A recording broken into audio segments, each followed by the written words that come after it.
বাংলাদেশ মতুয়া মহাসংঘের মহাসচিব সাগর সাধু ঠাকুর বলেছেন, সমাজে অনিষ্ট সৃষ্টিকারীদের কারণে সাম্প্রদায়িক বিবাদ হিংসা ছড়ানো যাবে না। বিকেলে যশোরের মনিরামপুর উপজেলার হরিদাসকাটিতে মতুয়া সম্মেলন ও মহোৎসবে বক্তৃতাকালে তিনি একথা বলেন। তিনি বলেন, শ্রী ব্রহ্ম হরিচাঁদ ঠাকুর অসাম্প্রদায়িক চেতনায় বিশ্বাসী, সর্বমত পথ দর্শনের উপরে উঠে মানব জাতির জন্য কাজ করে গেছেন।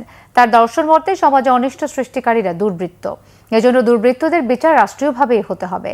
মনিরামপুরে হরিদাসঘাটে শ্রী শ্রী শান্তিহরি মন্দির চত্বরে আয়োজিত সম্মেলনে সভাপতিত্ব করেন মন্দিরের সভাপতি মহানন্দ মণ্ডল।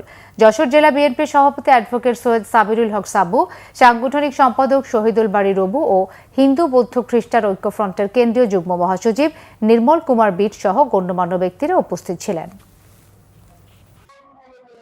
এই সম্মেলন স্থল থেকে খুব কাছাকাছি এখানে একটি ঘটনা ঘটেছে। বিএনপির একজন রাজনৈতিক নেতাকে নির্মমভাবে হত্যা করা হয়েছে। তার সমর্থকরা এসে আবার যেখানে তাকে হত্যা করা হয়েছে সেখানে একটি মতুয়াদের অনুষ্ঠান চলছিল। সেই অনুষ্ঠানের স্থলে ভাঙচুর এবং বাড়িঘরগুলিতে অগ্নিসংযোগ করেছে।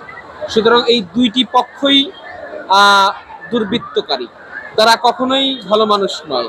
যারা হত্যার সঙ্গে জড়িত তারাও দুর্বৃত্ত, যারা অগ্নিসংযোগের সাথে জড়িত তারাও দুর্বৃত্ত। সুতরাং দুর্বৃত্তদের বিচার এদেশের প্রচলিত আইনে পুলিশের তদন্তের মধ্য দিয়ে সেটি হবে, সেটি নিয়ে আমাদের কোনো কথা নেই। আমরা দুর্বৃত্তদের পক্ষে নই, আমরা মানবতার পক্ষে, শান্তির পক্ষে।